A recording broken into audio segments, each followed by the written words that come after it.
8ប្រយោគនេះឧស្សាហ៍ដាស់តឿនខ្លួនឯងទី1របស់ប្រើប្រាស់ដែលមានតម្លៃបំផុតគឺបញ្ញាទី2គ្រឿងអលង្ការដែលមានតម្លៃបំផុតគឺស្នាមញញឹមទី3របស់ដែលត្រូវប្រយ័ត្នប្រយែងបំផុតគឺពាក្យសម្ដីទី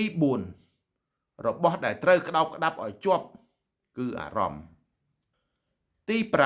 5របស់ដែលត្រូវថ្នាក់ថ្នមឲ្យបានល្អបំផុតគឺក្តីស្រឡាញ់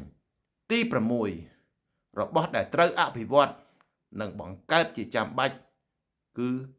ទម្លាប់ទី7របស់ដែលត្រូវគ្រប់គ្រងឲ្យបានល្អបំផុត